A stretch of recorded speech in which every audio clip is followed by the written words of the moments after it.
Thanks for joining us for another episode of the SE Journey. My name's Chris Sprague, and with me, as always, my host, co-host, Zane Allen. How you doing over there, Zane? Great, Chris. Great, Chris. Excited to be back here in a little more timely schedule, so that's going to be awesome, and very excited to talk to our guest today. Yeah, we've got Emilee with us. I was going to say, before I pass it over to you, Emilee, to Zane's point, excited that we got you on the schedule, and we might actually get this one out in time. Yeah, we've very, shot for very like busy a woman. month-by-month release for 3 years and never done it. So glad you could join us. And even with the difficulties in our schedule, this may be the one that keeps us on track. It still works, yeah. That's crazy. Yeah, so it's crazy. Definitely. Yeah. So Emilee, please introduce yourself. I'm curious if your background is real or if that's a virtual background. Looks like you're in some exciting place there. So. Yeah, absolutely. So hello, my name's Emilee Tellez. I am a technologist for Veeam Software. So I'm on the office of the CTO / product strategy side. But previously I was a Veeam SE. And no, the background is not fake. I am sitting in our Columbus, Ohio headquarters right now, recording some new content for our YouTube and website and pretty much any other media series that you can get involved in. Awesome. So everything but a podcast, but now I'm recording everything this but a podcast. podcast. But in the middle of it, time for a podcast. Yeah, very exciting. And I should note, I've known Emilee. Well, Chris has too. I've known Emilee for a long time. I would say I won't say you started our Veeam journey together. We definitely started our SE journey at the same time. So this is pretty special podcast for me, right?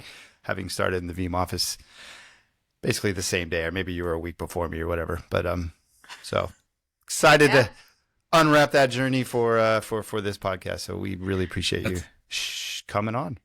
Yeah, absolutely.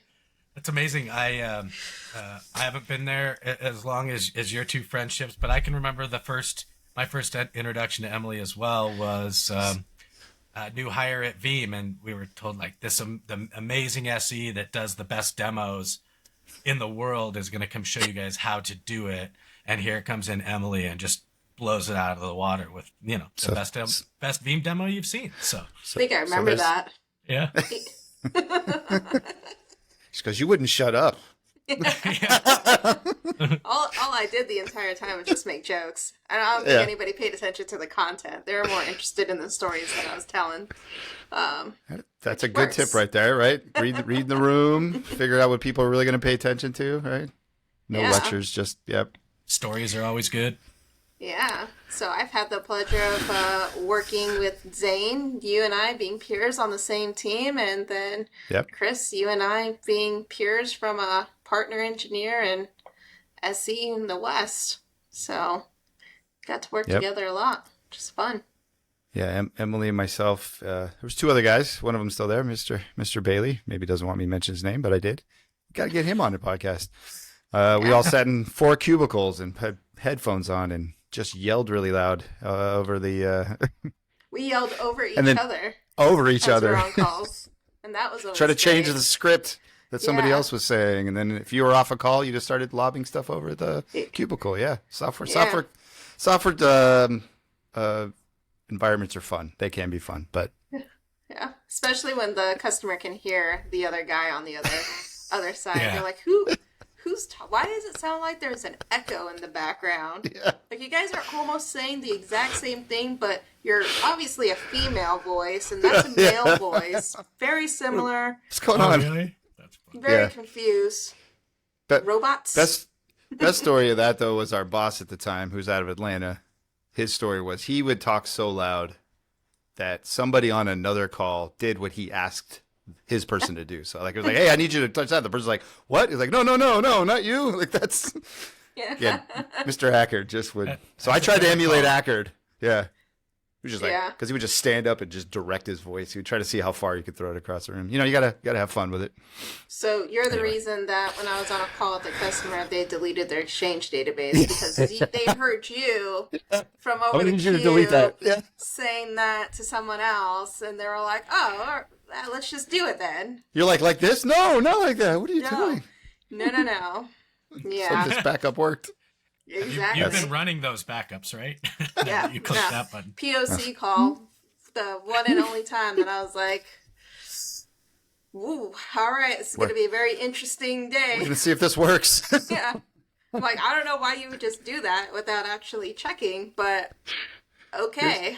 Here's where theory becomes application real Yeah. quick. Yep, yeah. Yeah. Yeah. So I've been on that. I was on a call. I don't know. We've gotten way into this so far. I was on a call once where they were like, "Hey, we want to get this back," and then somebody finally chimed in. He goes, "No, I deleted those backups," and I was like, "I can't help you," because he just started. He's like, "Well, we ran out of space, so I deleted some of the So backups, which were like the D drive of the exchange." I was like, "Well, guess what, buddy?" Anyway, yep. That's funny. that's not what we're here to talk about. We've Yeah. totally derailed here. It's part of But, the SC journey, though. It is. It's part of our journey. It yeah. is. Well, it's part of all the journey. I was going to say, yeah, a little off topic here, but I was going to take it to now everybody wants to work from home, and you will never have any of these experiences if we just sit at home all the time. Yeah. That's That right. camaraderie in the office, those ad hoc talks and meetings and drive-bys, as we Learning. used to call them. And Yeah. All the sales reps would just listen to us and try to pick up on it. Yep. Yep. And then we could play bingo with the amount of different buzzwords that we would hear. That's always a good one. Or you'd ask the guy, "Hey, we're all going to list your prezzo. I need you to slip these words in." Drew was really good at that. So yeah, Yeah. well, all the things you can do, just hone your skill. That's true. Yeah. That's true. You don't get that anymore. Got to do it on webinars, and it's a little harder. Yeah. Making comments through Slack. yeah, so But, so that's But yeah.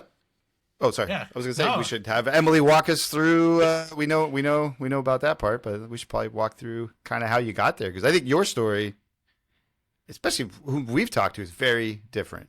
At least your origins, kind of how you got even to Yeah. SE, and especially where you are now, right? You do the best demos, I guess. Do the class, you get to do YouTube content for the Office of CTO. So I guess that's the lesson there. But yeah, why don't you? that's true. Let's let you walk us Your through craft, and you could be an influencer. it. And it is. No, that's not what I want. So where do we begin? You always Yeah, wanted to be in technology. You always your wanted to be an point. SE. Yeah, right? when I was born, I told my parents that Yeah. I wanted to be a sales engineer, and that's just what I wanted to do. And she As was long determined. as I can remember, I was Yeah. determined to make it happen. No, I think for a lot of people, right, and to that point, nobody is just born and says that is a job or something that I want to go into. You discover it or you fall into it, and I was very much so the person that fell into technology, because for the longest time I wanted to be a sports agent, and that was my goal. That was what I was focused on in life. That is what I went to college for. I was just gonna be a great agent that would represent all these athletes and make millions of dollars. You wanted to represent Jerry McGuire. He wanted Yes, you. I wanted to be Jerry to McGuire. show the money. Yeah, that's exactly. I'm sorry. Yes, yeah. Exactly. Until I realized when I was in my classes that everybody that took those classes are athletes that potentially got hurt, that no longer play. So they were thinking, well, I can't play the sport, so might as well still make money in the sport. And just, Yeah. and But you're already- like, Already Alright, in so- it, already have the connections, already, yeah. You're like, oh, Yeah. this is going to be harder. this makes it a little bit harder than you would think, right? What degree yes. is that? There's actually one for sports law. Oh, sports. So you get It's out of Arizona, yeah. right? Or I don't know if you want me Well, to tell people. you could get different ones. I know USC had one specifically for it, and then Arizona State, it's like a mixture of your bachelor degree. So like I went to WB Carey School of Business, but then I also did Walter Cronkite, so I have a pseudo communications degree, but then also a business degree, and they're kind of merged together in this little mixture. Supposed to trying to give it a focus, a business degree with a focus. Yeah. Yeah. So, I mean, that was what I was gonna do, and I stayed in that major for pretty long time. Actually, that's what I graduated with, right? But I dabbled in other things here and there. I did supply chain, and then I looked into, being a visualist for different large brand name companies and stores and Yeah. pretty much everything, right? Yeah. As one does. Yeah. Most of the time in college, yeah. Maybe not everybody, but most of us. Sports agents started high, and then it just started trickling down the list. And then I was like, you know what? I really just kind of need a job. So Some point I actually have to work. Yeah. at some point, you can't just continue to go to school and then if something eventually happens, right? But I worked all through my college, so it wasn't, I worked 40 hours a week when I was in college. So I kind of had a lot of different experiences with, different type of vendors and sales and things like that. So I kind of knew, okay, I know I can do something. I just need to figure out what. And when I graduated, I still didn't know what that was, like most college students that graduate with a 4-year degree, and they're just like, okay, now what? Yeah. Yeah. So, I went to career fairs, and I found one called, I talked to a representative from a company called CDW, and that's where I ended up. So I was on the reseller side before I actually came to Beam. So my first job out of college was working for CDW, which I'm sure everybody that's probably listening on these podcasts probably knows who they are. They're pretty big tech company just to fall into. Pretty good. Yeah. And that was fantastic for me, right? Because I was already in business. I was already in communications, and I came from a background of sales from my job that I had when I was in college. And I was already pretty nerdy. I was, to this point, I was playing video games. And like most people, that when the MacBook was everything that everybody wanted, but then everything nobody wanted when it came to actually playing video games on it.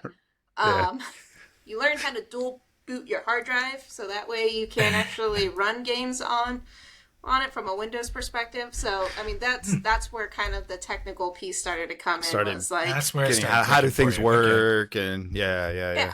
Mostly having because to I wanted maybe go to out on run- the internet and read things, and the whole thing. Just because I wanted to play video games. It's like, how do I make this work? So that's where that initially started, and where kind of my interest in tech began to grow. Started at CDW, and I was a sales rep that focused on small, medium-sized businesses in California. Well, I like the MacBook. The example. Zane's already laughing at me because he knows where my brain goes. So, but what I was going to say is funny for Apple. Most people's journey with Apple is, we're going to make this so simple. You don't have to know tech or know anything. You had almost the exact opposite. Like, thanks, Apple, all your stuff's proprietary. Now I got to go figure out some techie so I can play some video games, right? Yeah. I thought it was completely opposite of what Apple would try to do. Apple was one of my ways into IT, because I was in the newspaper field and I did graphics, but I had to fix them because AT hated Macs. So I figured out how to make them come back to life when they didn't work. The little MacBook. And so when they interviewed me, they're like, yeah, you can come in and you can handle all those Macs because we don't like them. And so it was kind of my way into IT. So, but I go way back, like Apple 7, Apple Talk Networks, the whole thing. Yeah. Apple is right. I'm still an Apple it brought user us here today, right? Oh, sure. Yeah. I paid these people a lot of money. But yeah, back then when I wanted to play, so the only reason why I did it was, so there was this video game called Borderlands that I loved. Borderlands 2 rolled out. I wasn't going to miss out on playing it. And we had a whole party or a group of people that we were all set to play. And I'm like, the only computer that I have is my MacBook. And I don't have, extra cash on me to go and build a really cool gaming PC or, anything like that. So I got to make what I have We're work. a sports agent yet. So. Yeah. that didn't work out. I don't have the money that I thought I would. I got to make this this laptop work best for me. So that's kind of where that piece ended up. Solving problems. Yeah, that's solving awesome. problems. But yeah, CDW was great. I mean, I was there for almost close to 2 years, or a little over a year and a half. I could tell you that you learn a lot, right? I mean, their training program is excellent, especially when you first get there. It's not like they just throw you a phone book and say, all right, start dialing until you get somebody that says we want to buy, right? Just angling. Yeah. Yeah. No, they put you through a pretty extensive training program. And I mean, that helps a lot, right? To kind of understand more about, customers' data center, especially when, here I am, never came from it. I didn't work in it. So, this is going to be, training that I need to really kind of understand what types of problems customers have and, what solutions they're looking at and how I can be better prepared to sell those solutions. And it was cool. Yeah, so that makes me do more research, and you got to tie the solving problems, solving solutions. Yeah. So that's which is a great skill. You can know all the tech in the world, but if you don't know how to do that for a bunch of different customers, it's kind of hard to be good in this role. Yeah. In the role as SE, right? So kind of leading to that. Yeah. And so that was fantastic training, right? Because like I said, CDW and I feel for any partners and resellers that are out there, because I know I did it. There's everything's changing all the time. You got vendor row where vendors are walking down, they're telling you about the new stuff, and it's how do you continue to remember all of this information to be able to sell to your book of business, which has maybe 300 customers on it, which is what I had at the time, but they're not all buying, but you still have to call into them, right? So there's just so much stuff that goes into it, and into that background that you're just man, I feel for the resellers, because you got to manage that relationship. Yeah. All those relationships, it's kind of, right? It's tough. It's tough. I was very happy to come over to the Veeam side and be like, I got one product. Yeah. There's one company. I only need to know your pricing. And when it changes, I only have to focus on yours changing. I don't have to focus on 300 us plus different other, companies out there that their pricing and their situations change. When you eventually become an SE, you can say, I don't know pricing anymore. You actually have that out if you want. But that was the best part. Yeah. Just I know you didn't come right to Veeam as an SE, but I don't know. It's free, I think. I don't know. Download it. The minute though that you said it's free, I think your sales rep immediately muted you on the phone. Yeah. Oh, say there to go. Zay must be having issues. Wi-Fi is not up again. It's free for me. I don't know. Yeah.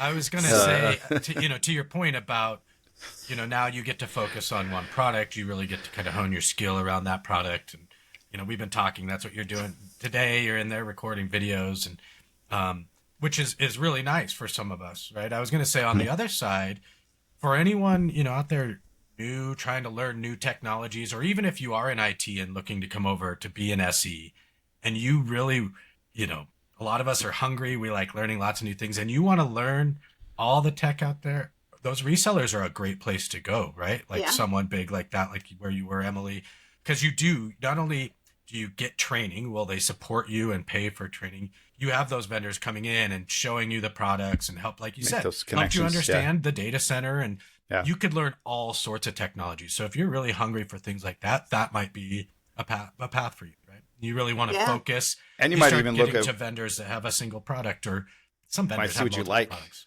Exactly. Might see what you like, right? It's almost like the college thing, really translated. You kind of explore what you like and then hone it in. Yeah. That was my exploratory years. Yeah. And you did it early. I was always, I don't want to say jealous, but it was always, I think I used to always say that to you. So you just got in this game in your early 20s, right? I was IT for too damn long. Chris, probably the same. We got into this game a little later. So it's a nice time to do it. Not that our journeys are not bad good. We have our journeys and we love them, but it's cool that you got in early. Yeah. And I mean, it worked out, right? Because it did work in that exploratory method of Okay, Yeah. I sold HPE, I sold NetApp, I sold Windows. I learned all about the Windows licensing and how it continuously changed, right? But one of the You things that I get a sold PhD in that. was Veeam. Yeah, Yeah. exactly. I minored in Microsoft Windows Yeah, licensing. exactly. They used to have a cert for it, so They that just did. goes to I show. had it. Yeah. If you have to have a cert in your licensing, there's a problem. But Yeah. no. How But many to your point, yeah. cows do you need? Yeah, that was fun. So you got to look at, hey, Windows licensing's crazy. Veeam's pretty straightforward. Yeah, yeah, So exactly. that way, yeah. Yeah. So I mean, the other thing too is Disty. Like I had a lot of friends at Disty that worked at Ingram Micro and things like that. So I mean, that was also kind of That's a eye-opening as good well. point. Because they get trained just as well as the resellers, and Yeah. they're there to help configure and sell to So customers. some of and them partners as have well. professional service arms Yeah. of them too, so they kind of they deliver that service. So yeah, you're right. They have to know just as much about the solution, if not more. So Yeah. 30 seconds for... We don't talk about this, Steve. I was going to Yes, say, we don't- I was 30 gonna say, yeah. seconds really quick for anybody, because if I was in IT and you said Disty, I'd have no idea. Yeah. We're talking about distribution. So as strange as it may seem, when you come into tech sales or engineering on this side, you don't sell directly to customers. You actually go through a reseller that can provide value and help, like Emilee did at her previous role. And then they go through a distribution channel that actually Yeah. There's a layer between the manufacturer and the reseller. ships the stuff, right? So Yeah. Yeah. Yeah. Yeah, so I mean, I made friends with all these people, so that was probably my biggest piece was like networking. Yeah, I sold Veeam when I was at CDW, and that was nice. I made a good friend that was over in the Georgia office or the Alpharetta office at the time. His name's Izzy. He now works Oh, at is he? yeah. So and he's doing well. So he was actually the inside channel developer, because Veeam was still brand new at the time. I mean, that had to be 2014, I would think, right in the beginning of 2014. So still fairly young company. So when you met Izzy, yeah, right? yeah. Because And you started that's working also- at like that's- 15. No, I started working at 2014 at Was Veeam. it 14? Yeah. Okay, that makes sense. Oh yeah. I can see that. Okay. So we were working probably together beginning parts of the year, right? And then that's when I was like, okay, like this is licensing is not. I don't need a certificate to go and understand it, right? It's pretty straightforward. For me to get this to get this and to sell it to customers, and it's backup. Everybody needs backup. It's a really easy conversation to have. And with at that end time, users. Veeam was really the only one doing what they did Virtual. with VMware Yeah. at the part too. So it was hot back then. Yeah. So it was. Yeah. Now there's a lot of competition space, which arguably when I was even at VMware, we could say brought backup back to the forefront, and now ransomware probably did it better. But anyway, they were a pretty hot company back then. Yeah. Yeah. Yeah. So it wasn't until he brought up like, hey, we're opening an office in Arizona. Maybe you might be interested in, focusing on a single product type of solution.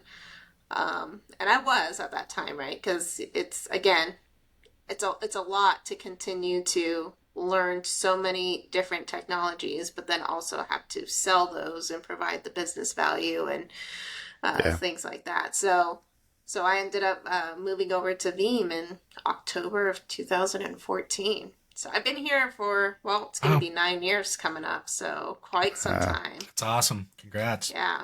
Yeah. You And know- best. Go ahead.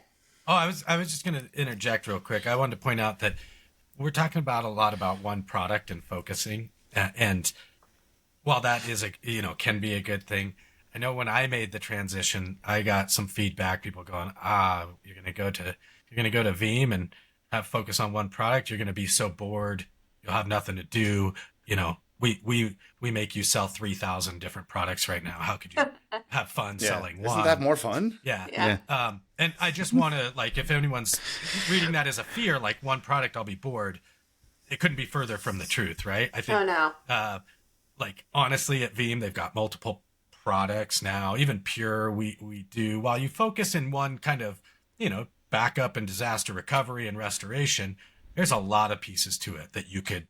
Well, Like you have so much now, nobody can be an expert in all of the things, right? And there's the we with us. touch ecosystem. so many parts of the data center. I mean, you have to know, right? Like what's going on, what is it doing, how's it talking to this, how are they communicating, what how's you know. with So storage, VMware, You got VMware SQL, certs, you have cloud certs, every some application, storage. yeah, there's a lot more to it. From Like a sales I had to dig into perspective- SAP just to understand how to back it up, so I could talk about it. Yeah. From a sales perspective, it was easy because I only need to know how much this thing is going to cost, right? How many you want? Yeah, back then it How was many years? very simple, simple questions, right? Set of questions to be able to ask. Oh, you already Now- downloaded Sockets. it? That'll be that much. Yeah. yeah, Sockets and maintenance years. What you need. Yeah. But I mean, that was one of the reasons why so many people, loved Veeam. It was easy, right? It just works. That was our tagline. Remember that back title? then. Yeah. Yeah. Oh, So I still have some of those around. Yeah. I was gonna say I was wondering if I had. So what was your And first title at Veeam, Emily? Excuse I me was if a I missed it. sales, an inside sales associate, so I wasn't an SE yet. I actually went over to Veeam in a sales position, and it was funny because when I actually joined the company, our office was brand new. I mean, I did my interview when we didn't even have tile ceilings up yet. They were just finishing rolling out the carpet. I think there was a folding chair and a printer just stacked there, and I walked in to interview with the director of HR, and I think he saw the look on my face of is this where the interview is supposed to be? And then he was kind of Some boiler room? What are we doing here? Yeah, we gotta. Yeah, so then we used somebody's conference room next door. But that was also am I He doing made you the carry right some thing? boxes in. Yeah, Hey, can you carry this in? Yeah, exactly. Okay. I mean, that was kind of the feel to it, right? Because a brand new office. I mean, when I first, and then when I started, it was just, which is funny, it was me and my old sales rep, who I ended up being partners with for 5 years, right? So, Callan Flood, who moved from California to go work in the Alpharetta, Georgia office as a ISA, and then he got promoted to an ISR, so then he moved to Arizona to go and open up that office. He was the only person that was in there, and he would just be on calls, and, there I am, just okay, let's figure this out. What are we doing today, right? That's right. That's where you met him. Yeah, and then you had a partnership with him later. That's awesome. Yeah. So I think I found out pretty much going into it, once I kind of got, I would say, my sea legs, right? The first 3 months is kind of a blur when you start any new company. But then come January, it was kind of okay, I understand the job. I get the role. The one thing that I missed was the CDW effect of asking the additional questions, the follow-ups, the, kind of getting more into the technical aspect of it. And I think that's when I was leaning more towards, maybe I should just get into engineering, because I like to ask all these questions, right? I like to figure out, what else are you guys doing? What other issues are you having? Those types of things. So that ended up turning into another conversation where, a sales director came and he was listening in on my calls, and he's like, I think we have you in the wrong role and you really should be in the engineering group. So that's really how I kind of ended up in engineering. It was something I knew I wanted to do, and so I was actively pursuing it, but not showed the curiosity. Yeah, it was pretty obvious. Yeah, but I wasn't I wasn't I didn't go up to my boss at the time, so this is what I want to do. It was more of hey, I just I'm just doing it so that way I understand more. And they were like, you know what, we should actually just move you. So I did my inside sales role for about a year and 4 months, and then that's about right? Yeah. Officially, you started the end of 2015. 2015, yeah, December 2015. I started at Veeam 2016. Yeah, that's right. Yeah, so it was funny because they brought in the director at the time and Jason Acker to go and interview me for the role, and then they were like, all right, we're gonna we're gonna hire you as a inside systems engineer. But you're gonna start in January when these new guys come on board, so that we're training guys all together. But then they removed all my access onto Salesforce, and I was like, well, I don't got anything to do for I can't do my original job anymore because that stuff doesn't exist anymore, right? Just go read some stuff. Yeah. Learn VMware. Yeah, and so that pretty much was what it is to. Well, you got 3 weeks, so let's just go ahead and push you right into it and, start studying for your VMware certifications and everything like that. So, I got a nice little crash course in 3 weeks, more inside of the technical side. So that's awesome. So you went to college to be Jerry McGuire. Yep. You kind of fall into tech sales, being a salesperson in tech. Yeah. And kind of gravitate to it. And then worked your way into, I mean, we say fall in, obviously there's effort and skill that goes along. I'll simplify the path was brought up, and fall into tech sales, and then you kind of moved yourself, or the team did, into the engineering side of sales, right? Which is really what a lot of this whole journey is about. Where I'm going with this is that's very interesting, totally different than ours. Yeah, our paths. And most people we talk to, it's tech, and then I saw an SE and I wanted to go be one. I was tech and then did business opposite you in college and realized I like the business side of tech.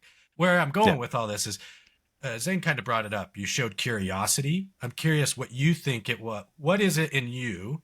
I have my own opinions, but the things that you're interested in that made you move towards engineering. Thanks for not telling her what her opinion is. That's an idea. I won't tell you out loud. In private. No.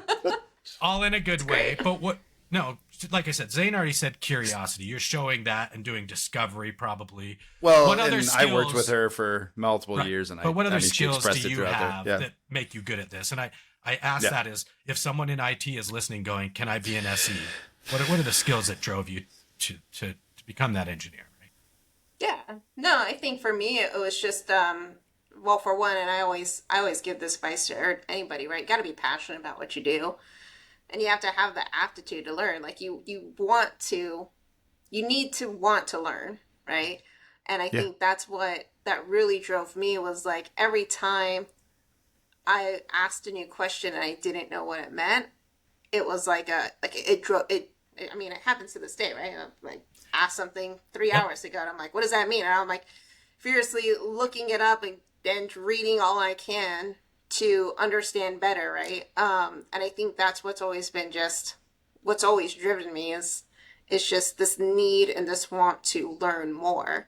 I felt like on the engineering side, I would get that exposure so much more than from a sales piece. Because, and everybody always laughed too. They're like, you went the wrong way. Like, you're supposed to go an SE and then go into sales so you make more money. You don't go sales and then an SE. And I'm like, but you did it early enough. My point that I didn't. Yeah, and you could always go back. It's not like you couldn't. Yeah. That's crazy. But she's obviously passionate, right? And that. Thank you, Emily, for that. And hopefully people find that valuable. I was going to say the exact same thing. Yeah, my it other running joke is always, eventually you get tired of making cold calls and you realize that customers are more willing to pick up the phone if you have an engineering title versus sales title. That is true. Right? So that's a good point. I don't know if we made that on here because we have, right? You become more the trusted advisor than the sales. Now where are we selling? Well, actually, I'd like to look at it different. Like we have a solution.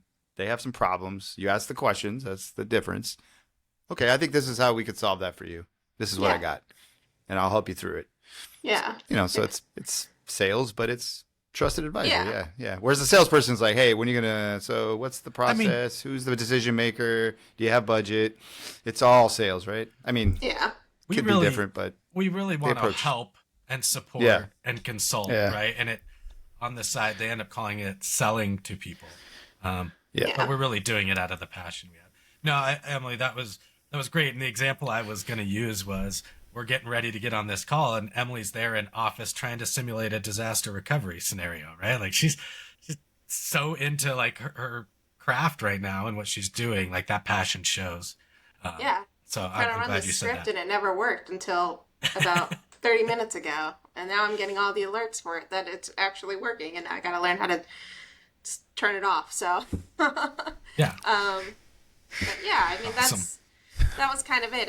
And then, you know, I went from an inside systems engineer, and that's where, of course, I met Zane, right? And we Yep. sat right next to each other for And almost we were a year the and a same half. team, and we're working to the same goal. And Yeah, probably Yep. about one single divider wall between us. And Zane's cube, he used to face towards me, so like he would be talking into his Oh yeah, because we were in the computer. corners. So Yes. you were right there. Yeah, yeah. And I had my stuff faced towards him, and then I was like, this is too much, because I just, Yeah. at some points, like, you would just get really hyped up, and you'd be like, I can't hear what I'm saying because I'm listening to what Zane's saying, because I don't know what he's talking about over there, and now I'm curious as to, like, what'd you say?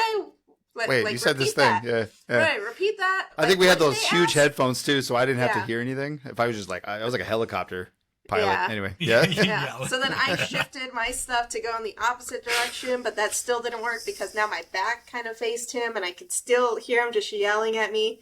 And then Jason, of course, was over on the other side of Zane, and he directly faced Zane. And Jason's Yeah. like, 7'5", just. He's got a big voice. I mean, he stands up and he's 4 feet hanging over your Oh, top that of the would- cube, right? So I mean, And he would do that to me all the time. He'd come over, hey Zane, and I'm like, whoa, yeah, he'd you gotta pop warn me, up, bro. Like, He would pop up and I we know would how all to go like oh, climb. like, That's what's true. going on? He could hover across the whole Yeah. thing. Yeah. Like, whenever Jason had a question, you just hear him hit the pause and then just pop up Jane. and just like, hey, you on the phone? And you're just like, oh. Like, you gotta warn people before you do that, man. You just... I tried to do it to him a couple times, but he'd hear me coming because I had to crawl him up. But Yeah. You could have just pop up. But- So, I mean, that was... but those were good times because we got to hear each other, and then sometimes we'd try to mess the other person up. That's- Or Yeah, and it's also got to learn, right? Because, I mean, Yeah. you were the Hyper-V guy that had the most extensive knowledge on Hyper-V. So, yeah, I was always the had a lot older, of experienced questions. IT guy, Yeah. the grizzled old IT guy. Yep. Yeah, and we would always be like, hey, Zane, like, how does that work? Hey, Zane, like, what would you do with this customer? And, then that was definitely helpful. So thank you, Zane, because, I mean, Nice. helped me a lot for 2 years, right? I You all appreciate that. were you all shooting the old guy with Nerf guns and stuff over the Yeah. walls and stuff? Did We would do these like balloon things Yes, too. It we was had weird. balloons. We would just pop over the thing, and you had to keep it off the We were floor. always paying attention on calls. Mm-hmm. Yeah, but this was during break time that we had the balloons. Or we had the stress balls that we would just toss over back and forth. Yeah. Well, sometimes you'd be on calls, that balloon go up, and we just do. You're It's talking. like, oh. Yeah. Anyway, I think those balloons Yeah. were left over from Bailey's wedding. We decorated his Yes. his cubicle once, but no, I appreciate that because it was really cool. I mean, I was learning to be an SE too, but I had been in consulting and in IT forever, but I had the knowledge, and I was learning more as well. So it was really cool to see both of you, Bailey, and yourself, like just where you started and then where you grew. And I know you came with background, and he did tech sales as well, but that's always been really cool. So every Yeah. time I've seen you take that next step, you're like, woo! I feel like I was part of that. That's cool. Yeah. Yeah, it's really cool to see absolutely. our team succeed. Yeah, I mean, because you went to the field probably about 6 months before I did, because you went 2017, Yeah, it was like a year and a half in. like yeah. in July, yeah, and then I went into the field January 2018 as Yeah. a public sector field engineer. That's what one of the guys over there would always remind me, if you just stayed, you could have been here forever, but you had to move. I'm like, it's fine. Emily got it. It's great. It's room for everybody. Your house was infected with scorpions, right? So Yeah. there's that problem. You didn't want Yeah, to but deal that with thing that sold for anymore. a lot more money than I sold it. I'll tell you that. I kind of wish I kept it, but Yeah, but I mean, Anyway. so that Another was my topic. next journey, or that was my next step, right? Was I did the inside SE job for about 2 years, and you learn a lot from that, because that is from 8 to 5 back-to-back demos. And then when Zane left for those 6 months, right, it was just me and Jason Bailey, and we I think there were some days where him and I didn't even see each other because we would just be so overbooked with calls that it would just be back to back to back to back to back. But you learn a lot in those back to back calls because not every customer is going to have the same question. Not every scenario is going to be the same. So you're just committing things to memory at that point of, oh yeah, that's how this worked because this customer yesterday asked about how this came up when they had NetApp, or this customer wanted to know about this with Nimble. So, I mean, yeah, you learned a lot from that perspective. And then when I went to the field, that was fun because that was just this is where I guess you make asks versus letting people tell you no. So that's my other thing, right? I'm definitely one of those people that will always ask for something versus assuming it's a no. Yeah. Make them tell you. Yeah, because the role at the time for the field SC was originally supposed to be hired, I believe, in Colorado. But it was to support 2 reps. One that was going to be the rep in Arizona, and one that is the one in Colorado. And that was Kellen, that was the rep in Arizona. And I was like, look, if you're going to hire somebody in Colorado that has to support somebody in Arizona, why not just hire somebody in Arizona that can support the person in Colorado? Yeah. And they're like, oh, that's a good point. We don't have an answer as to why not. Yeah. So I guess, can you be at the interview in 2 days, and we're going to make you go through an entire interview process and do a whiteboard. Nice. And, yeah, that was fun. Because then I interviewed with the sales director at the time, the sales rep, the hiring manager, and then our VP of engineers. So that was a fun panel interview for me to get to go through. And that's a good point out. That's usually how those hirings go. You kind of go through the gauntlet, if you will, but they want to see that you'll stand up and do a presentation, and sometimes you don't have to make it related to the tech. Obviously, they're going to make you related to it because you came from Veeam.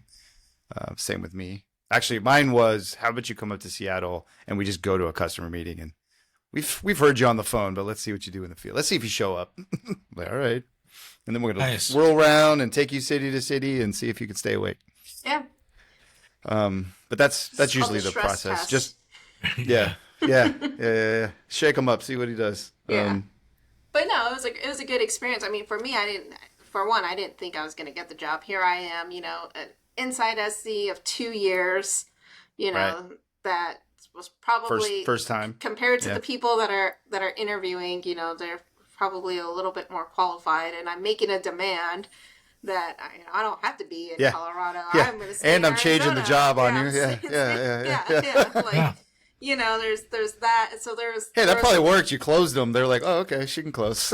Yep. But they said the close was, they're like, all right, like the job is supporting Colorado territory. So, if you can make it to Colorado in time for this interview, then, because like that's the job, right? You never, you should know what your week looks like, right? Like I knew I had to be in Ohio this week to record content. But when you're a field SC, I mean, it depends on who you're working with, right? Your sales rep could be like, I don't plan whenever I wake up in the morning. Like, I don't know what's going to happen that day, right? Yeah. Hey, what are you doing Thursday? Like, why? What are you doing Thursday? You want to go to Vegas? We got a meeting, right? Forgot to tell you about it. We can either drive or we can fly. So it's a kind of a lot of that stuff that just kind of happens, right? Or you get a really, great opportunity and the customer can't meet because they're requiring a RFP, and these are the only meeting times that they have, so you got to make it work. So that was part of my interview process, was like, well, how fast can you get here? Can you make it to this interview? Because this is the only interview time slot that we have, and we're not going to make an exception for you to interview at any other time. Brilliant. Yeah. And I was like, all right. I booked my flight, got there, did the interview. I was like, I remember every part of that interview the entire time because I was super nervous. And I was sitting next to, one of our, I would say, more outspoken sales leaders at the time. He's great. Him and I are friends now, I would think. But he was just like, this is the job, and what would you do in this situation? How would you handle this? And it's kind of intimidating. And it wasn't until we walked out, they're like, breathe. You did okay. And I'm like, no, this is still part of the interview. I don't care what you say. Like, no. Not until you're not gonna break me. See me. Yeah. I'm not saying anything. I'm just going to be like, this is a great experience. Thank you for the opportunity. And, I look forward to hearing from you. That's funny. That's right. Be like, let's stay in character. Let's go. So, yeah, then it wasn't until we were, I think I was sitting and the director of our inside engineer, so my boss's boss, called me at the time and he goes, they're going to offer you the job. And I was like, are you messing with me? And he goes, no, they are. I'm just preparing you because that's what's going to happen next. And I was like, are you sure? And he goes, I am not calling you to tell you I think. I'm telling you because I know, and I had to go through the approval of them calling me to let me know. I'm like, oh, okay. And then the hiring manager at the time, of course, he was running late to catch his flight. So him and I jogged together to his flight in the Denver airport for him to tell me that, like, yeah, we're going to start sending you the paperwork, but could you walk fast with me? Because we need to get to the gate and let me just explain to you how this next process is going to work. And I'm like, okay. Like, you are so their person. She made it to Denver to get it here. She's jogging down the tarmac with me or whatever, Yeah. Well, that's the interesting point. Like, you know the tech because you've been here. We've heard you on the phone. Yeah. This is a whole nother level, right? Because it's fair to say the inside job was, you kind of already said it, and I remember it. It was just your calendar got filled by something, and you just went down, demo. You tried to figure out ahead of time what you were going to talk about. Most of the time, that's not what you got to do. And you're almost doing things on the call. I remember days where I'm not sure if I was repeating myself to this customer or I said this thing 2 hours ago. I was just talking. Are we still talking about the same infrastructure? What's going on? But you just kept rolling with it. You're like, well, I'm going to say it. Yeah. Oh, forgot. Yeah, you're not. Okay. You guys running 3 parts still? Yeah? Okay. Just, all right, making sure. But the outside's a whole other animal. It's these things, right? These situations, the stress of getting there, the stress of performing when you get there, reading a room, all those things. Yep. Yeah, that was the number one thing they told me, right? It was like, Veeam. That's great. Yeah, now you learn everything else, right? Because this job isn't, we move out to the field. It's not back-to-back demos. It's meeting with partners, meeting with customers, having conversations, having, one-direction conversations where all the customer calls about is, how they're going to move all their data into, a public cloud provider. What's your solution around that? Or, what's their solution around moving all of their workloads off of HP and Dell or Dell to Cisco? Like what, and sometimes it just doesn't even revolve around what we're selling. It's just, you're the trusted advisor. They want to have conversations with you. So go learn everything else. So and then over time, hopefully get customer stories. So you can say, well, people normally do this, or I've seen this successful, right? And building that over time. Yeah. And my first few years in the field were great because, that's what I did, right? I partnered up with another field engineer from another storage company. And I was just like, hey, I'm going to go and, sit and do installs with you. And let's go and have lunch and just talk about this stuff. Or I'm going to go work inside of, this partner's office. And that way I could go and learn about everything else that does not revolve around Veeam. Yeah. And that's because you're just a little part of the solution. Little part of the solution that touches everything. Everything. Yes, absolutely. Yeah. And that's why I tell people the hardest part of this job is learning everything else. Yeah. Well, and Veeam isn't that hard. And there's even all those, when you first said everything else, I was thinking outside of tech. Right? So there's all those other technologies you need to learn. Yeah. But, and you kind of had a different path than I did. And we're already on the sales side, but I was thinking in terms of myself, when I moved to enterprise architect and then ultimately to this side, the sales side, most of what I focused on was soft skills, right? Like I knew technology, and don't get me wrong, I still go learn tech and keep up with tech, but that was the easy part for me, right? It was some of those soft skills and getting in front of people and knowing all those skills. Being that trusted person and all those things. So. Yeah, absolutely. Soft skills. They're important. Yeah, I did the field for 4 years, and that worked out great.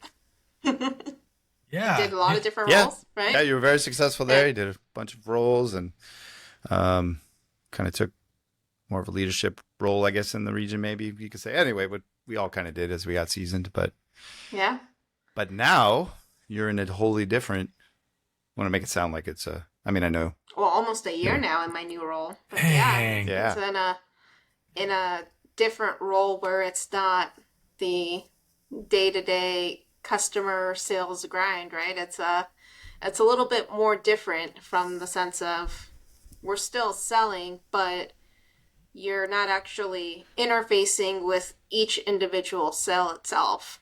Because, I mean, it's like I'm producing content that, 2,000, hundreds of people are possibly going to be seeing.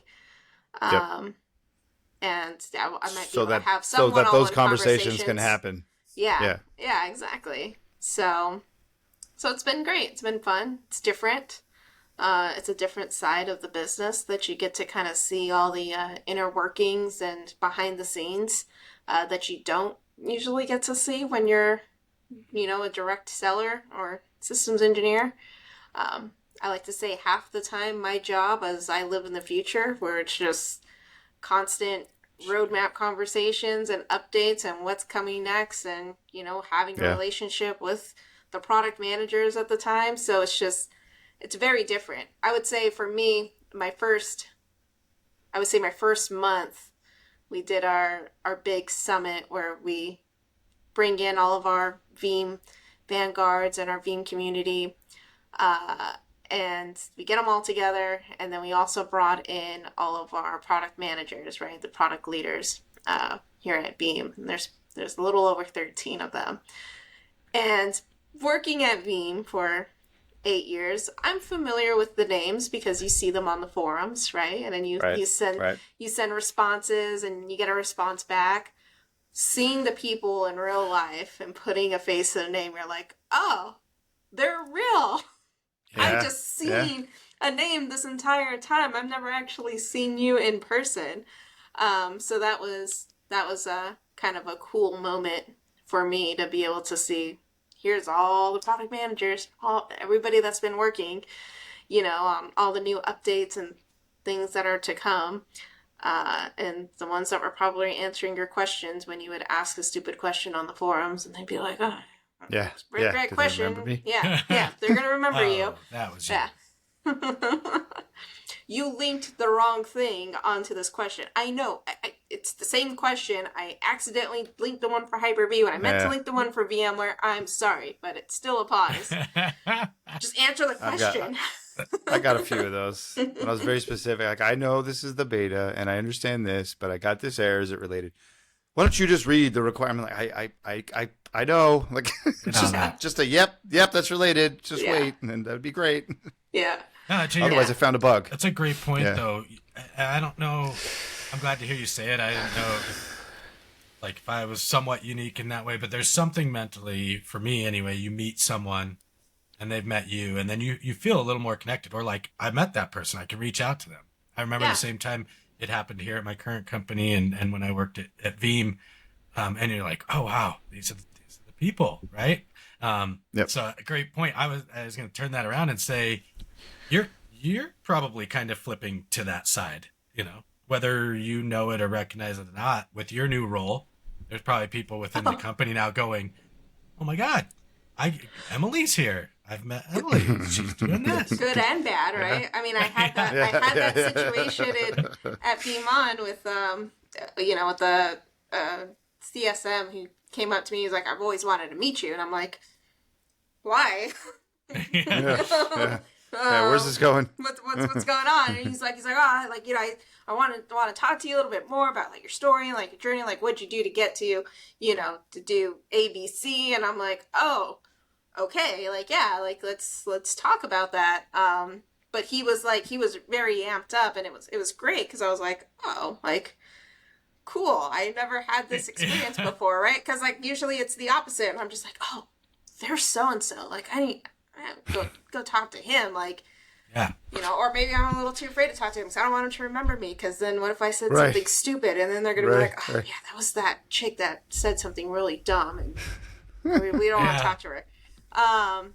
But yeah, no, so I mean, So yeah, that's cool. But then it's also the opposite thing of like, I've been here for so long, and then I've worked with a lot of people on the West Coast, so nobody's afraid to go and ask me those questions, right? People just ping me all the time, just like, hey, do you know if this is coming? Can you make that request? Can you do this for this customer? Can you jump on a call? Right? Just avoid any other protocol of like sending an email, getting a list of people, like let's do this, like formal. No. We know you. You know us. We've been hanging out. Like you just tell me what's going on. Like give me this. Yeah. To your point, give me this info for this customer. I to your point, could be good and bad sides, right? I think that's great that people feel that comfortability to reach out to you, because some of us have been on the other side, or sometimes still face that, where you're like, hey, teams, I'm a resource here for you, right? These are the things I can do for you. Go ahead and reach out to me. Doesn't seem like you have that problem at all. So. Yeah, no. So there's a lot more of us. I stay pretty busy. I'll say that. I can remember, so that happened internally. I can remember the first time it happened externally where it threw me kind of off guard was last year at VeeamON in Vegas. I had like 3 different people that weren't coworkers come up and say, hey, been watching your webinars or your videos, and I wanted to talk to you about, Veeam and Pure or whatever it was, because I thought this was really great. And I'm like, what did I record? Where did you see it? Where did you see this? I mean, we're really cool. Obviously, put out some good content, and you're like, okay, that's cool feedback. But it's strange. Yeah. No, that is. I had a partner do this here. Like, oh, I knew you were going to be there. That's why I put these questions of what we wanted to know, because I watched all these things, and I'm like, oh, that's cool. Yeah. Yeah. People have seen the things. Great. It's not a waste of time. I'm not just doing it for myself. Yeah. Doesn't just go into a black hole. I mean, I get those too, right? From like new reps that I haven't met with, or new SEs. They're like, oh yeah, I saw your video on this, and I'm like, where's that located, by the way? Can you send me a copy? Yeah, can you send that to me? Because I forgot I recorded that. So yeah, let me go back and look at that thing. What'd I say? Is it right? Yeah. This always reminds me of the old school movie where he's just like, I blacked out. What happened? Yeah. He just says all the smart things. Yeah. She's like, what happened? Blacked out. That is part of it as well. So. I mean, you've had a great journey. It's awesome how curiosity, passion, right? These are kind of the things that I was going to make this point. I don't know that and you don't have to tell me if you want. This recent role, you also probably didn't say, "Hey, I want that role," right? But you kind of were recognized for it. Would it be safe? Almost I didn't very know much this like role existed, to be honest. Right. Let's be honest. This was Maybe kind of yeah. Well, it's probably fair to say that org had an idea of changing it, and it wasn't necessarily, and you got naturally kind of put there because of your efforts, and just not unlike your move from sales to the SE role is what I'm trying to say. That kind of helped you along your careers, is being, who you were and showing that to the world. You want to know what I think was really cool for me whenever I reflect on my career here is just I've had some really, really great like leaders, right? Ones that have recognized like, hey, like she could be doing this or she should be doing this. And for some of them, they were just like, we're not even going to bother to ask her. We're just going to go and, put her there, happen. Right? Yeah. I mean, that happened to me. You can say no, but for the ISC job. The thing was, hey, these 2 SE leaders are in town doing interviews. We think you should go in and interview with them. And I was like, all right, well, I'll just go talk to them. And then it was no, this is an actual interview, and we just hired you for the job. And I was like, oh, okay. So there's how that happened, right? I didn't think that when I went in that day I was applying for a job, but apparently I did. Yeah. But you always were. You've been doing it for a year, right? Yeah. And then, the other cool thing or moment at VeeamON is I was talking to somebody that used to work for Veeam that now is at I guess they're not a managed service provider, but they're more on the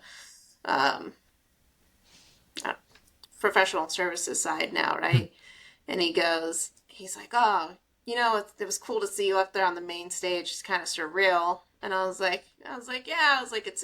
it's different, right? I didn't picture myself doing that. He goes, well, just remembered when, our VP said that they wanted to have you do a panel, or be part of a panel style interview for sales kickoff, back in 2018 or 2017, whatever it was. And they were like, we want her to be on that panel. She'd do a really good job at it. And I'm like, oh really? And he goes, yeah. And I was like, so that's how I was chosen to do that? Like it was him that suggested, like, wow. we want her up there. And he goes, yeah.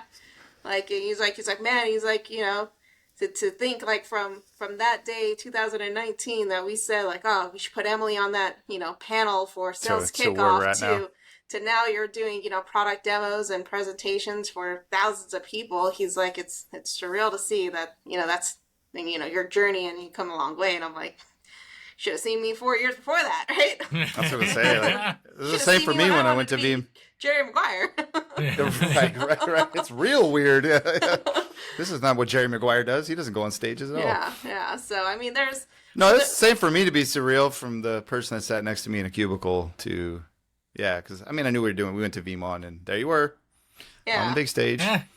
Yeah. And it was cool. So, yeah, it was. And, I know her. And how I ended up in this role, falling into roles and things like that. It was just, hey, we need someone to present at Veeam.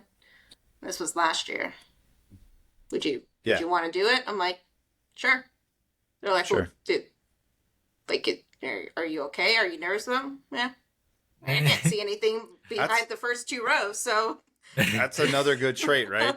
You're like, hey, are you willing to do? You're like, yes. And in your head, you're like, I have no idea how I'm going to pull this off. Yeah. I'm not even really know where to start, but I'm going to say yes. Don't know what I said yes to, but I'll figure it out, right? Yep. But I'm going to be terrified, maybe. I'm going to rise to the occasion as best I can. And you know what? I'm going to come out the other side better. That's how you grow. It's hard. It's funny because presenting in front of groups of people has never really, like, bothered me. It's more so presenting by myself. Like, being in studio and I'm just recording stuff and, I have a guy, but he's behind a window on this side. I can't see him. I can't see his facial expressions. I like talking to people and I like being able to see that people are responding and that they're understanding, they're nodding their head, right? Yeah. That's what I like. And so doing that for, one person or a group of thousands, as long as I could see somebody in the front row, I'm like, okay, like, you understand it? Cool. All right, let's move on. And that's always been my trick. Even back when I taught, is like, I'm just going to make eye contact with one of you. Yeah. And I'm going to say, right? And if I know your name, I make that joke now. Like, I don't know anybody's name in here, but I'll try to figure out, hey, anybody do this? Great. I'm going to ask you how was that experience? You're part of this. You're part of this now. Yeah, so sorry to all the executive leaders that were there at Veeam that were in the front row that I kept staring at, like, you understand? Yeah, okay. Right. I can't see behind you in this row, so you're who I'm looking at this point, and we're just going to keep on. So tip for anybody that comes and sees you live, sit in the front row. You're probably going to be. Yeah, I will probably be talking to you. I may call you out. There is that chance, too. I've been known to go on small rants and say, hey, doesn't that sound great? So, and that's just something that's what you got to do. Yeah, that's just something that comes in the field, too, right? When you're a field engineer and you're having conversations with large audiences and, if you can make a call out, if you can reference, if you can do a good story tell, that resonates with people and they remember it, right? So, we're telling stories. I hate to say, it sounds bad. We say we're telling stories, but we're putting. I mean, that's just how communication works. We're putting it into a context so you could remember the pieces, right? Yeah, that's what we mean. Yeah, hopefully they're true stories. Yeah. It's true story. Yeah, it's just like we're spinning a yarn up here, but no. Yeah. Now I'm not improv. Secret be told. Secret be told. We always said you can borrow stories, so sometimes you're like, oh, I had a customer once, and maybe you didn't, but the story was real, the relatability was real. Yeah. But it might have happened to somebody else. Yeah. Yeah, my favorite was the story part is the best part. I always made fun of my old boss because he always had the same story, but he'd always change out the storage. When I used to be a storage architect and I ran NetApp. And he was a manager too, by the way. When I used to be a storage manager and I ran Pure, and I'm like, dude, you have a lot of different storage arrays. And he's like, oh, so it's all the same. Like, I just swap out the name every time. Yeah. Yeah. That's the only untrue part of this. Yeah. He did run Pure, though. I do know that. So we'll give him that one. We'll give him that one. He's told that story. He was a manager at that point. Anyway, we should get him on here. He's We're not going to say his name. We won't say his name, but we should get him on there. We should get Hackard on here, too. Anyway. That's well, we know you're a very busy person. I think we've kept you even longer than you wanted to be here. So I think we could do this forever. There's a lot of great nuggets in there. Maybe we'll get you back someday. Yeah, we do part 2 series. CTO title. Part 2 series. I like that. Maybe in context of something, after a show or something. Yeah. Behind the scenes. Behind the scenes. What's it like in the day of the life? We're gonna branch this out. GoPro to me when I go on stage. There you and go. Backstage. Time series. You could see all the things that are happening. Yeah. Like a little wires. A little documentary. It's almost like following Taylor Swift or something. Yeah. But no, I really appreciate it. It's great. Again, been known you forever. Started our SE careers at the same time, though coming from different veins. So it's always great to talk about it. So we usually ask at the end, maybe I'll ask it a little different for you. And I think I kind of told you ahead of time. We usually it kind of originated from one of our original shows where we ask maybe your biggest mess up you learned from, or maybe the biggest thing in your career. And I know a lot of that's probably already called out. What a lot of guests are now kind of saying is like, what's the one thing to remember, that helped you get into this career that, that those listeners out there might help them in their journey. You could tell it in a story. I don't know. I'm kind of giving you an out. Not a lot of people want to tell us their mistakes. The IT guys like to talk about mistakes. You come from a different background, so I'm trying to phrase it a little different. I don't want to talk about the mistakes.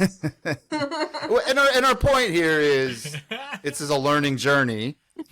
You'll learn from things, and you learn from other people. So, all right. Well, what's the one thing that stands out in your career that everybody should kind of think about, that they should put into their actions, or be a trait that they should exhibit if they want to be successful in the SE field? No, I think we kind of mentioned it earlier, was the whole curiosity and the continuing to learn, right? Doesn't just stop. No one's really an expert in anything. There's always much that you can learn, and that you can learn from your peers. I think I'm one of those that also, it's funny, I had to do a test on this where they showed what are my strengths, what are my weaknesses, and one of my strengths and weaknesses is searching for feedback, right? And critique, and asking people like, hey, what do you think about that? What do you think I should change? What do you think I should do for this, right? And I spend a lot of time doing that, but it's something that really helps me. And I think, if a lot of people continue to do that, like, it's only going to help you grow, right? And get better at what you do and kind of hone your craft. So that's perfect. That's perfect. So it's like you are asking, what did I not do right, or what could I do better? Yeah. And being able to internalize that and not take offense to it. Be like, okay, cool. It's amazing. I just had a discussion earlier today about actionable feedback. But ask it in a way that it can be actionable, not just, did you think that was good or bad? Did you like me? Oh yeah, you were good. Did you like me? I think that joke was funny. Yeah. Actionable feedback. Land right. Yeah. So that's a great one. That's a great one. Yeah, because I've taken that, maybe we're similar in that. Maybe I never really realized that. But the way you ask it, is it like, oh, you did great. Why are you? I'm not. I mean, I could do better. I'm thinking these parts, Yeah. Just give me feedback. I think the day you can listen to your own recording and actually critique it is a big man, step. I do that all At least the it time. was for me. Once you could do that, the first time I did it, I'm like, that wasn't so bad. I could say this differently. I could do this better. And it's super helpful. It's really hard to take that step, I think. It was for me. Because I didn't want to listen to half of that stuff. Oh, I go into a spiral when I have to listen to myself, because I'm like, where was I going with that? What was I But it's saying? good, right? I mean, It helps. I mean, they have to kick me out of the studio because they're just like, all right, like you're just gonna want to keep on redoing this. Yep, I will. I'll be like, let's just roll it back to do it again. Oh, sorry, Emilee, we ran out of Yeah. tape. What do you You're mean running tape? out Like, no more space. Yeah, no, literally, he's like, okay, I'm gonna stop recording because the file's getting way too large, and we've got to save space. And I'm like, well, I'll let you know when I feel like I'm ready for it. But yeah, I mean, You get a quota. yeah. You get 50 terabytes, Emilee. Yeah. Make it work. It's probably why they're just That's like, funny. yeah, we gotta figure out something for her because she'll spend all day in here. Yep, yeah, I will. And then I'll see it and I'll be like, I made a really weird face. I want to try that again. They're like, no, you're not. You're not doing that again because you think you made a weird face. You're continuing. You're done. Yeah, that's tough. Like, what? We thought that was the best part of the video, Emilee. Yeah. This is great. We're gonna ship it. Yeah. Yeah, you're fine. Let's move on. You think they just don't record it sometimes? Like, yeah, sure, go ahead while they're just. I think mastering one point today he's like, I just stopped recording because you look like you were doing something, and I was like, yeah, I was messing around. I was trying to fix something in my lab. It broke mid demo because I did something stupid. Live demos. Live demos. Did something I probably shouldn't have There you done. go. You just. Yeah. Which the other part of the question. That was my other part of the question, right? I was trying to cancel a fail back operation in the middle of a fail over operation, and I did it all completely wrong. And yeah, it cost me about 15 minutes of valuable recording time because I had to make them stop it, and I had to go back and I had to fix everything that I broke in the lab and get it all cleaned up, and then we can start the recording process again. I had a similar situation in the Alpharetta office when I was still at Veeam like that. When we were doing that Azure stuff. And at some point I was like, all right, we're just moving forward. Sorry. Yeah, I'm like, I can't. They're rolling their eyes. Plus they were rolling their eyes at me. Well, thank you, Emilee. Like, sorry. No, that was perfect. I think that is a great point. One. That's perfect. It's exactly right. We could easily keep exactly talking. The thing we're asking. We all like to talk, and we could keep going. There's such great stuff here. I really appreciate you taking the time. It's fun to hear your journey. Curious if you want to let people know where to find you out there, or if you'd rather stay we more. can do the show notes later too. Stay more anonymous. If you want to say how to find you, you're welcome to. I have a LinkedIn profile and a Twitter profile, and that's pretty much it. Okay.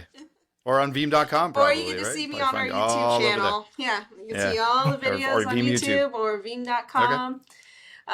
Veeam on, all of those things. But yeah, if you want, take it to Veeam on. If you have questions about my journey, you can reach out. Just message me on LinkedIn. That would probably be the easiest way. Just go catch her on stage at Veeam on. That'd be a good time. Yeah. See how it sit in the front row. Yeah. Well, again, thank you so much, Emilee. Zane, thank you as always. It's always fun. And to anybody out there still listening, thank you. I hope you're finding this valuable, and we can't wait to catch you next time. Guys. Yep. Thank you, everyone. Thank you. Another one in the books.